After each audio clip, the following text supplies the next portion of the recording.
The following episode will contain spoilers. You have been warned. You're listening to Cinema IRL, the podcast that throws you into the movie and asks the question, what would you do? Anyone interested in Frankenstein getting his freak on? Well, Frank cares as he literally digs up a mate, as Amber and Scott discuss The Bride.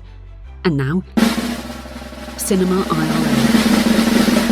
I wish I could switch places for just one day. What would you do? Put yourself in my shoes. How do we handle this? What would you do? Put yourself in my position. What would you do? Now it's your turn. Well, this movie finally answered the time-old question, what do you get when you take Frankenstein, give him a vagina, and Tourette's syndrome? You get today's movie. I've never had that question. I thought everyone had that question. No. Okay. The Bride. The Bride! Oh, geez. Welcome, folks. Today we are talking about The Bride. A lonely Frankenstein travels to 1930s Chicago to ask groundbreaking scientist Dr. Euphonius to create a companion for him. The two revive a murdered young woman, and the bride is born. What ensues is beyond what either of them imagined. Murder! Possession! A wild and radical cultural movement!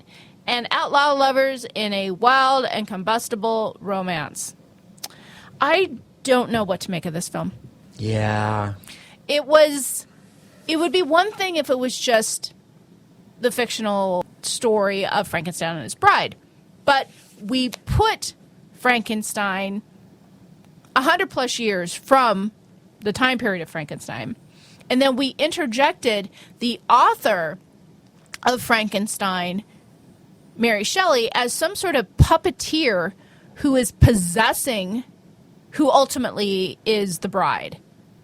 And then they go on a Bonnie and Clyde kind of a spree, and all of the women in 1930s start emulating her and carrying around guns and shooting things up. What was going on here? I want to go back to Dr. Euphonius. Okay, that just rolled off your tongue.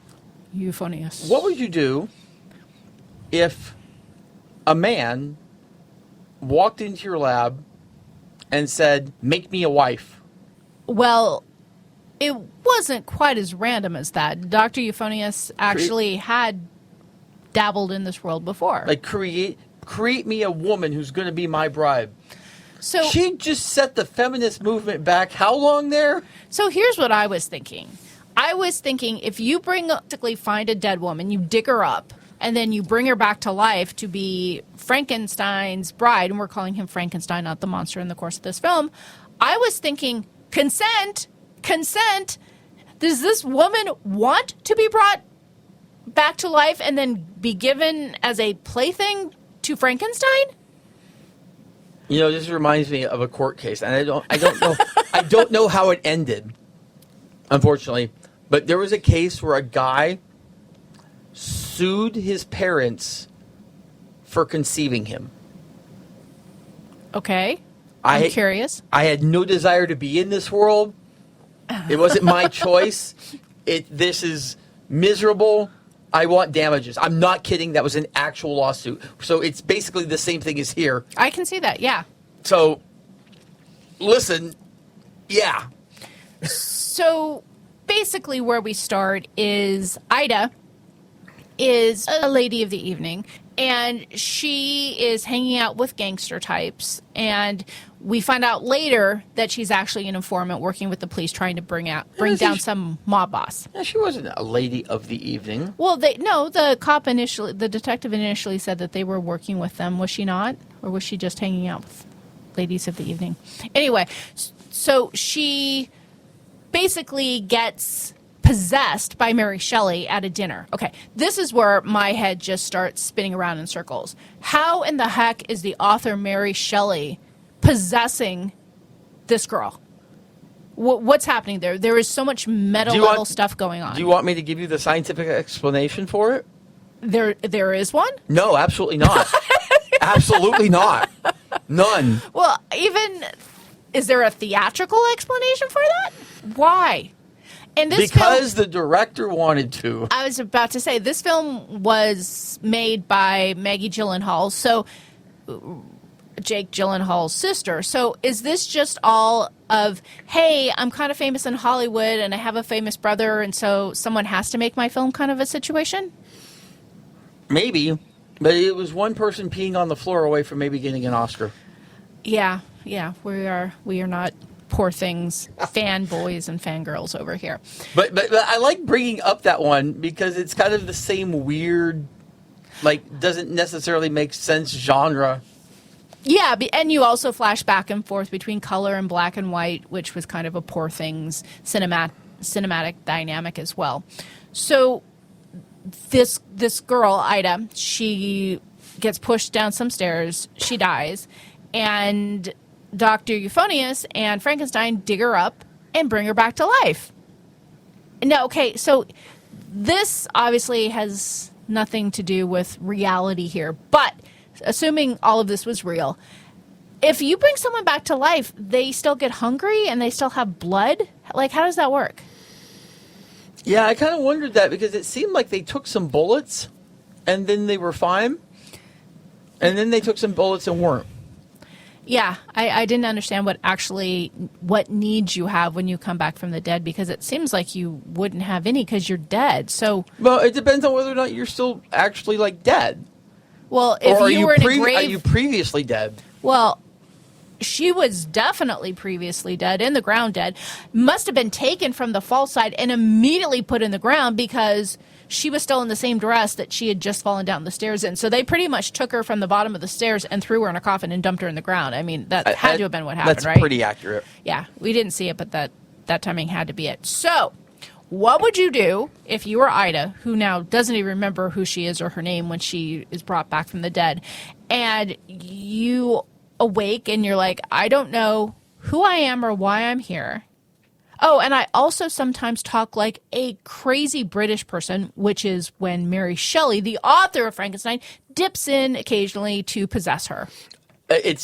I'm sorry, I could not hear her voice without hearing, I'm going to go with an AEW wrestler on this one, Timeless Tony Storm. If you hear her talk, it is the exact same voice. Like Well, that's how all British people sound, though. I actually wondered if it was, just like that very dramatic type way of doing it. It was, I actually really thought at first, like, that's not her, right? Well, it's funny. We talk about voices. The voice I thought of the normal voice of Ida. So you thought Ida possessed by Mary Shelley sounded like Tony Storm. I thought Ida just normally sounded exactly like Natasha Lyonne. Yes. Yes. Yes, 100%, yes. 100%, and it was not. Yeah, no, that was odd because, exactly. That is exactly who I thought as well. Yeah. So what would you do if you were Ida and all of a sudden you are in some laboratory with two people you don't know and you don't remember your name? I don't want to do that. No, I'd rather not. I'd rather not. Yeah, that was her phrase. I'd rather not. Yeah, I mean, she wasn't coming back to be subservient. You brought me back, but you're not going to control me once I'm back. And the confusing part of this film, too, is she didn't just all of a sudden have Mary Shelley pulling her strings like a puppet when she came back. That happened before she was pushed down the stairs or fell down the stairs. So all of a sudden she's at dinner, and then all of a sudden she has Mary Shelley pulling her strings, and so she's walking on the table and cussing. And I mean, it absolutely looked like one of the worst case of Tourette's you'll ever see. But it was perfectly lucid. It wasn't just all of a sudden blurting out words. It was like, oh, my dear, you are such a blink.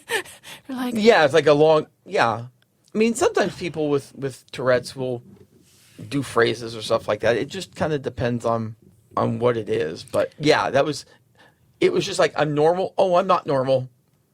And you have to like listen to the tone of the voice to know which she is at that moment.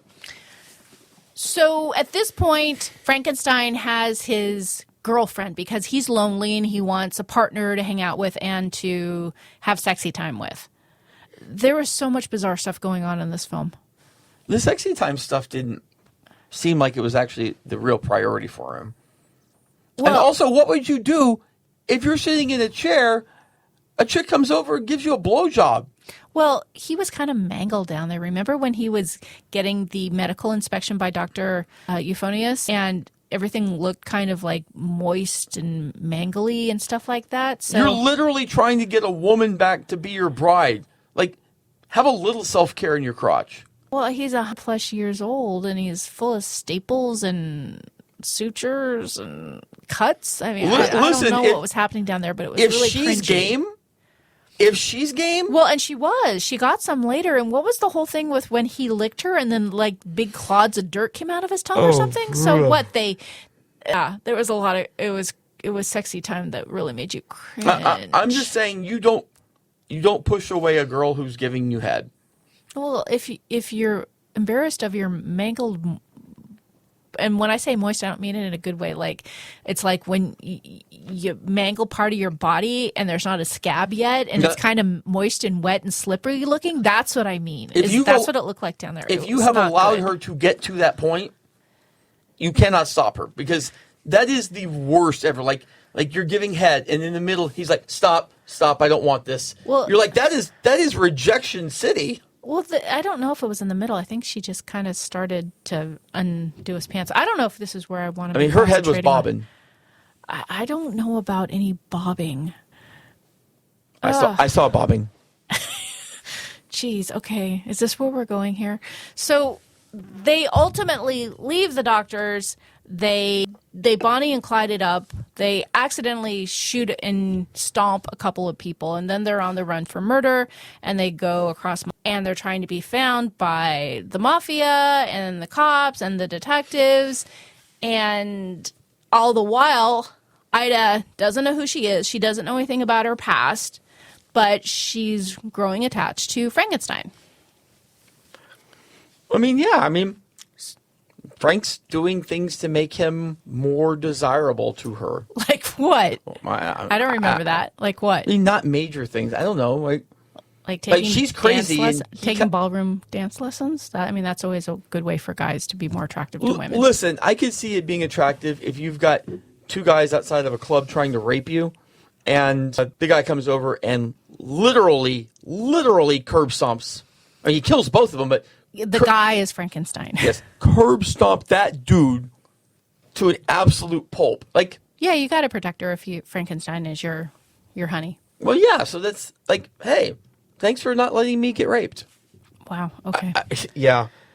And it turns out that wasn't even going to be the only time in the movie that he stopped someone from raping her. Being a woman's hard. It is. It is hard.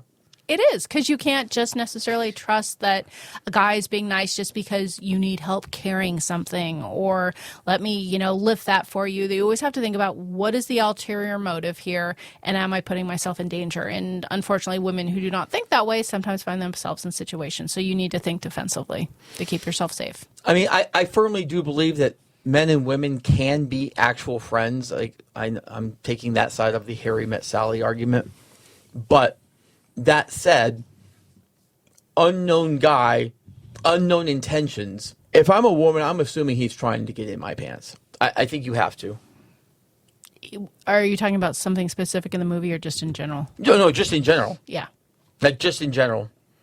I mean, it also goes back to the whole, would you rather be trapped alone with a man or a bear? And more women said bear than man. Yeah, that does say a lot. It does. I mean, that more than half of the women would rather be trapped with a grizzly bear than a human male. So towards the end of the film, after them being on the run from literally the good guys and the bad guys, we culminate with Frankenstein saying, "Will you marry me?" And her basically saying, like, "I want my name to be the bride, but I don't want to be your bride," in kind of a fierce women's liberation kind of a moment. Yeah. Do you, bride, take Frank? It was she didn't want to marry him. I think she kind of wanted the name as the bride as almost a superhero name. I'm the bride, but I'm not your bride. I'm not marrying you. I'm not doing that. I'm a fierce, independent, undead woman. Are they undead, or is that just for zombies? I don't know. We're not bringing that up. Okay. Frank actually asked if he could be on the show today. I said no, because it would have taken like 10 minutes to get 2 sentences out of him. Years to do the code. Yeah, no, I heard directly from both Von Murder and Jimmy that he wanted to be on this show, but I just need his speed in speech to increase a little bit before I can do that. Sorry, Frank. Nothing personal. Said no. Okay, this is fun. This is great. Now my wife, my bride, is doing Frank impressions. It's true. All right, final thoughts on The Bride. This was a little bit of a mess, this movie. I mean, this movie wasn't my genre. I recognized that it was a good movie, but not really my taste. It was complex. I liked it in that respect, but there were a bit too many random factors in there for me, and enough like weird, like imagery at times. Okay, we're not a movie review show, so I'm gonna summon my inner Frank and say, over. We hope you enjoyed our episode. Thank you for listening. And to catch all the new episodes, please subscribe. We release 2 to 3 episodes weekly, so we'll have new content regularly. Until next time.